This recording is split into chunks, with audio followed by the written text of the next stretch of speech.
Hello and welcome into another episode of Locked On Wolves. It's the post-game podcast from a thrilling double overtime win for the Wolves. We'll talk about what they did best in this game as they sweep the season series against the Nuggets. It's all upcoming next.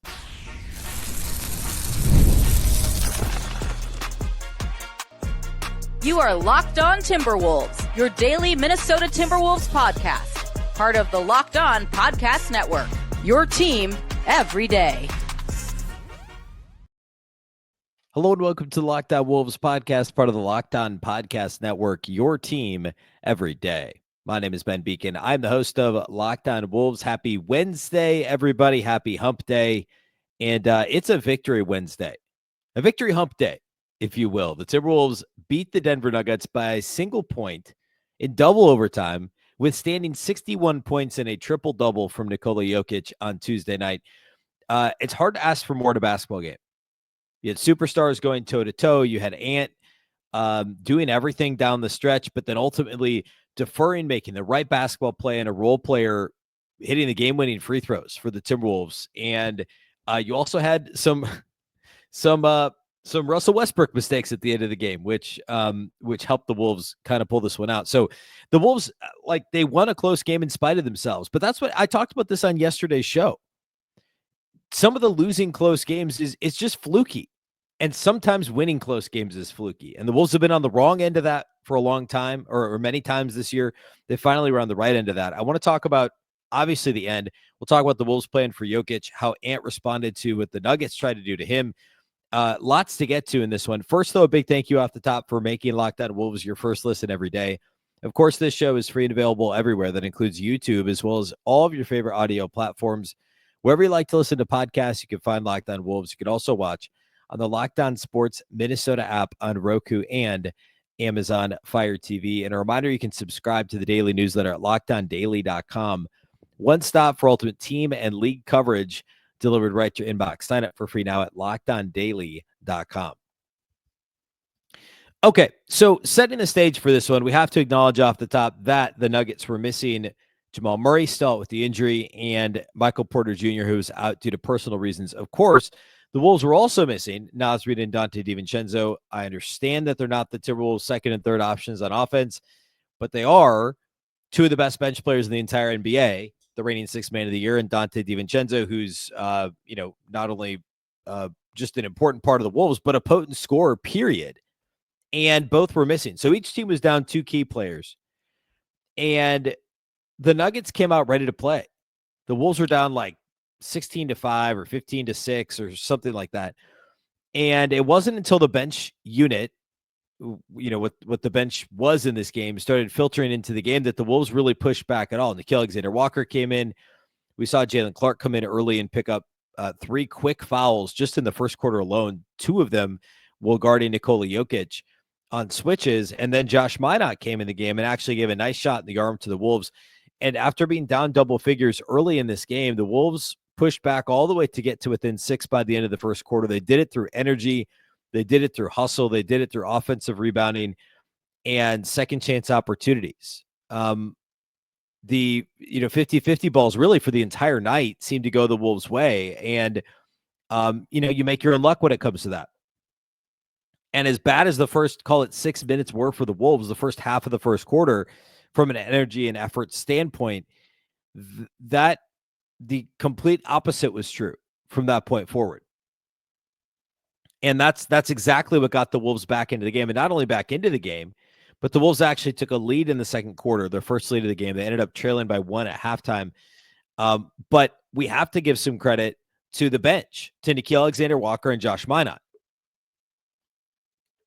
And for the game, Nickeil was the only bench player that played more than 12 minutes for the Wolves. Nickeil played 45 minutes in this game. Josh Minott played just 12. Jalen Clark played 9. Rob Dillingham played 4. And Luka Garza was in the game for 1 play as a defensive rebound substitution in the second overtime. I mean, this was heavy reliance on starters. But what turned the tide of this game was the energy provided, especially from Alexander Walker, a little bit from Jalen Clark, and then also Josh Minott at the end of the first quarter, so much so that he was back out there to start the second quarter, knocked down a pair of threes. had a nice offensive rebound and putback dunk, was cutting actively. There were a couple of times he could have been hit as a cutter, and the ball handler did not hit him with a pass, but smart baseline cuts, corner crashes, which are a huge part now of he and Jaden McDaniel's game. And that was big for both of those guys in this game. I mean, seriously, we'll get back to the offensive rebound, but the Wolves had 21 offensive rebounds. Denver had just 8 in the game. The Wolves out-rebounded Denver by 7 overall, but by 13 on the offensive glass. So, but the point is, that was a big part of the Wolves, not just pushing back, but ultimately taking a lead. Some transition opportunities, well, a little bit of turning defense and offense. Denver will turn it over, and they did turn it over 16 times in this game. So there was a little bit of that for the Wolves that allowed them to not get blown out, because it looked like that was going to happen. It looked like that's what was going to happen early in this game. They were able to withstand Nikola Jokic doing Nikola Jokic things. And obviously, I believe on TNT, Candace Parker gave this guiding report, you got to turn Joker into a scorer. And that's true. And we've been saying it for years. And sometimes he just scores. And he did in this game. But especially with no Porter Jr. and no Murray, you have to make him score. Or let me rephrase that. He's going to shoot the ball a ton. So you have to just kind of try and make his life a little bit more difficult and hope that nobody else really steps up and has a big night. And there were moments like Aaron Gordon hit a couple of ridiculous threes that nobody's accustomed to Aaron Gordon making. Christian Braun played really well, but missed some open threes, especially late. That was kind of it. Nobody else came to the party. Nobody else got double figures other than Russell Westbrook, who had 12 points on 11 shots, 7 assists, but 5 turnovers. A very Russell Westbrook, 2020s line from Russ.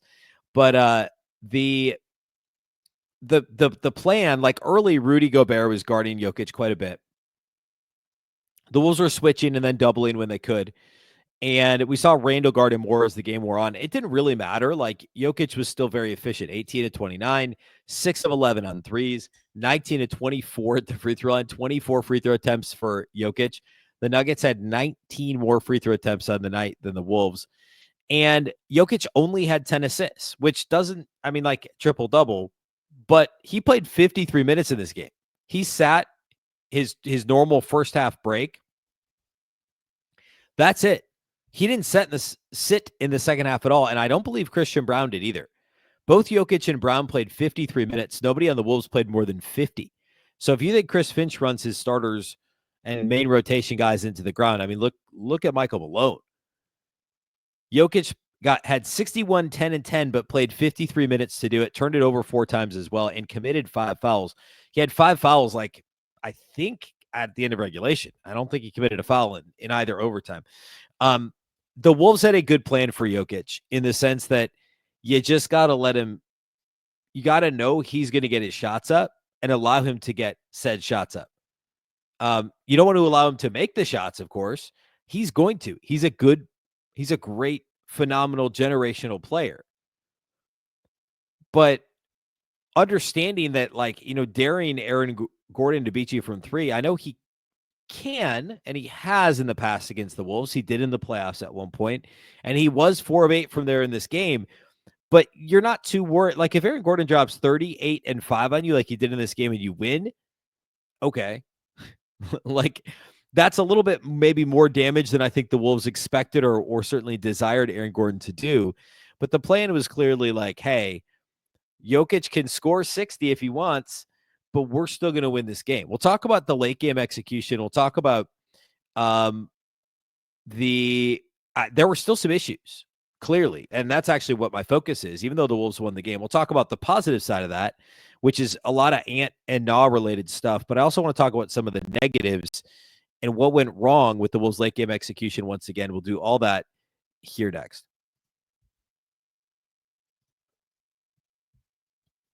Today's episode of Locked On Wolves is brought to us by our friends at Prize Picks. Baseball season is in full swing. There's no better way to get in on the action than with Prize Picks, the best place for daily fantasy sports. The Twins got their first win of the season finally on Tuesday.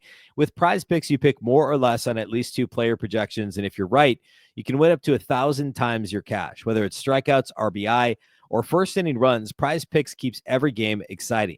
You could pick, say you want to pick Byron Buxton for more than one home run this week. Hasn't hit one yet. He's probably due. Maybe you want to pick, I don't know, Shohei Ohtani for more than one stolen base this week. Very reasonable. Had a ton of steals last year. It's that easy. You can set up your lineup in less than 60 seconds, and when you win, your payout is quick, safe, and secure. Download the app today. Use the code LOCKEDONNBA to get $50 instantly after you play your first $5 lineup. That's code LOCKEDONNBA for $50 instantly after you play your first $5 lineup. Prize Picks. Run your game.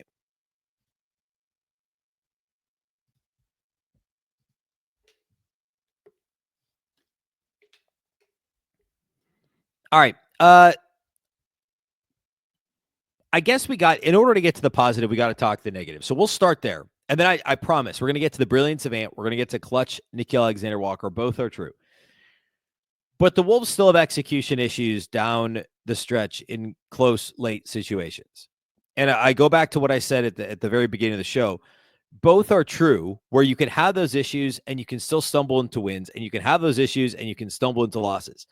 Because there's enough fluky stuff that happens, whether it's officiating, good or bad luck on jump balls, out of bounds plays. Like at one point, the Wolves got called for a foul in a jump ball situation with under 20 seconds to play, which is a fairly rare situation.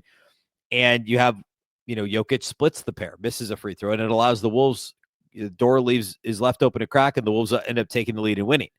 So that was bad luck turned into good luck. Like there's so many different layers to this. And in this game, the Wolves finally ended up on the right side of things, but they had execution issues. Look at the end of regulation. End of regulation, tie ball game. The Wolves had a chance to win, by the way, in a tie ball game at the end of regulation and at the end of the first overtime. The Timberwolves were up. The Timberwolves were up 2 with a minute and a half left. Teams traded missed threes. Anthony Edwards gets called for a charge. And I think he made the shot. It could have been an and one. I believe it was the right call. It was close with just under 30 seconds to play. Nuggets call timeout. They get the ball. Jokic gets fouled, makes both free throws. It's a tie game with 13 seconds left. And Ant gets doubled. The Nuggets put 2 on the ball, and clearly the Wolves were expecting it. I think Ant might have gone a little early to Julius Randle. Randle ends up missing a tough step back 3 from the right wing. In a tie ball game. So that's the possession. Was Ant gets doubled, throws it to Randle, who shoots a tough shot. That was the end of the first end of regulation. End of the first overtime. The Wolves are up 2. Actually, they're up 5 with 57 seconds left. Aaron Gordon comes down and just nails a 3 in transition. It's just like if he misses that, by the way, like it was actually, I know that they had to score. They were down 5 with under a minute to play, but that was a rush shot off the dribble from a guy who's not an off the dribble 3-point shooter. And Gordon knocks it down. Like credit to him. I thought it was a good contest by Alexander Walker. That made it a 2-point game. The Wolves are up 2 with 41 seconds left. Nickeil Alexander Walker has a wide open 3-point attempt for the right corner, and he misses it. Nuggets get the ball. Come back the other way. Jokic misses. The Wolves get the ball, and Anthony Edwards turns it over in the backcourt. So double missed opportunities there. The open 3 from Nickeil, which isn't an execution issue as much as sometimes you miss shots, but it's a wide open shot the Wolves generated that could have made it a 5-point game with 40 seconds left. Instead, they get the ball anyway after Jokic misses a 2. Randle gets the rebound, gets it to Anthony Edwards with 18 seconds left on the clock. Ant gets kind of trapped in the backcourt and panics a little bit, tosses it across the court. Christian Braun steals it, gets fouled with 12 seconds left. Now the Nuggets have the basketball down 2. They call timeout. They get an easy Jokic kind of floater from the right side. 7.1 left. Wolves call timeout. And what are the Wolves doing their end of the floor? Kind of the same situation. The double comes, the ball gets pushed to Jaden McDaniels in the corner, and he shoots a really tough shot. Alexander Walker goes up for a tip and misses it right as the buzzer's sounding. Just, again, sloppy, kind of a forced shot there at the end. Neither Randle or Ant, nothing was really able to be generated where those guys could get legitimate opportunities off. Then at the end of the second overtime, the Wolves, it's actually probably the worst one yet, and yet it led to the win. The Wolves are down by 1 point after Jokic splits the pair following the foul on Jaden McDaniels at the jump ball at half court that I referenced a moment ago. 17.1 seconds left, and the Wolves are down 1. They call timeout, and Ant, as soon as the double comes in the left corner, he tries to throw it back to Randle, but Randle had sagged into the mid post, which was not good spacing. I don't know what they actually tried to call. Actually, probably was that. But Ant threw it to where he thought Randle was. Easy steal for Russell Westbrook. Up 1, coming down the court, Westbrook misses a layup. There was a 2-on-1. I think it was Kevin Harlan said on the call, I think it was him, maybe it was Greg Anthony. One of those guys said he didn't even have to shoot the layup. They're up 1. Well, I mean, he wasn't going to not shoot it, right? Like, a wide open layup is a better shot for an NBA player than 2 free throws in a pressure situation. You're up 1. It's not like you're up 3. Like, it makes sense to shoot the layup there, right? He does, and he misses it. The Wolves get the ball with a timeout, and smartly, Chris Finch does not call the timeout because Westbrook ended up, down by the stanchion. The Wolves had numbers. Nuggets can't set their defense, coming back the other direction. And they kind of reset. Alexander Walker actually gets the rebound. They reset. Ant gets the ball, drives to the left, gets baseline, and caught in the air. And I was very impressed with this pass. In real time, I thought there was no way the pass was A, going to get to Alexander Walker, B, he would get a shot off prior to the buzzer, and C, that he would make it. Well, he didn't make it, but he was fouled by Russell Westbrook. Down 1. After the review, they determine there's 0.1 seconds left when the foul occurs. Alexander Walker hits the first free throw to tie it, the second free throw to take the lead, and intentionally misses the third one, and the Wolves win by a single point. That play was equal parts solid execution from the Wolves and, I should say it was equal part terrible execution by the Wolves, and then boneheaded plays, actually 2 by Russell Westbrook, that then led to the Wolves, the really strong, solid play from Anthony Edwards that led to the Nickeil Alexander-Walker heroics. So to summarize, very quickly, the Wolves' crunch time issues in this game: end of regulation, Ant double into a Randle step back 3 to tie game. Not great. End of overtime, Alexander Walker misses the open 3 with 41 seconds left. Come back the other direction after the missed open 3. And Ant turns the ball over in the backcourt. Nuggets tie the game because of that. Wolves come down, get the forced McDaniels shot in the corner and the missed tip in, just like a disjointed offensive possession, following a timeout again. And then in double overtime, Ant turns it over following a timeout. That leads to what should have been a layup that would have pushed the game from 1 to 3 points from the Nuggets. And thankfully for the Wolves, it then leads to an opportunity for Nickeil to grab a rebound, Ant to drive, make an impossible pass to Alexander Walker, who's fouled, and knocks down both 2 free throws to win the game. The execution is not better. And yes, the Nuggets were shorthanded, but it's still a very difficult opponent and a difficult place to play, and the Wolves came through. And I say all that to, again, make the point that these things can happen for good and for bad. Did the Wolves deserve to win this game? There was some impressive play, especially impressive shot making from the Wolves, and we'll talk about that here in a moment. But the Nuggets started better, and you could argue they finished better outside of the very last possession of the game, which was all kind of Russell Westbrook doing 2020, the decade of the 2020s Russ stuff, blowing a layup, committing a foul at a 3-point shot at the buzzer that allows the opponent to win. That's kind of how this thing ended. It wasn't necessarily because the Wolves executed extremely well. I want to talk about some individual players. We'll do studs and duds, but I want to lock in on Ant in his game. I want to lock in on Nickeil in his game. We'll do all that here next.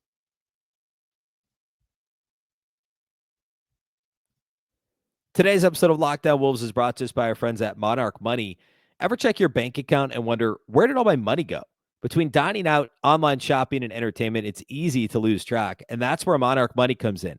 Your personal CFO, giving you full visibility and control over your finances. Monarch Money isn't just a budgeting app, it's a complete financial command center. You can track all your accounts, investments, and spending in one place, so you stop just managing your money and start building wealth. You may realize once you start using Monarch that, look, you spend a lot of money on fill in the blank. that you maybe didn't realize it. Maybe it's food delivery that can really add up. Instead, Monarch Money can help you budget smarter and save more. Plus, the best thing, I think, is the all-in-one convenience.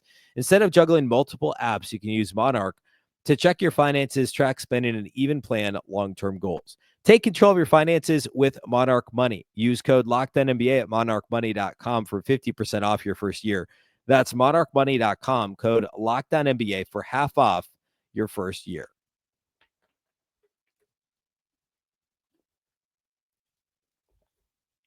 Okay. Let's do studs and duds, and then I'll hit some of the other stuff along the way that I want to get to. Ant was great in this game. I know he had like 5 first quarter points. I don't think he scored a lot, kind of middle stages. He was awesome in the fourth quarter and overtime. He almost had a triple-double himself, 34, 10, and 8, and had 5 turnovers, but he played 50 minutes, was 12 of 25 shooting, 5 of 15 on 3. We'll take that. A couple of big threes late in this game.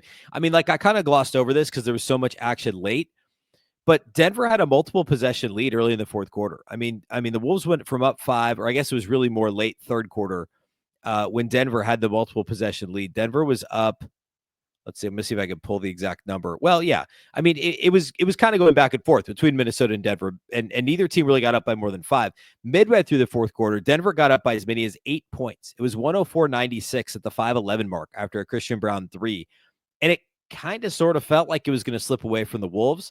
And then Ant comes down, hits a couple of free throws.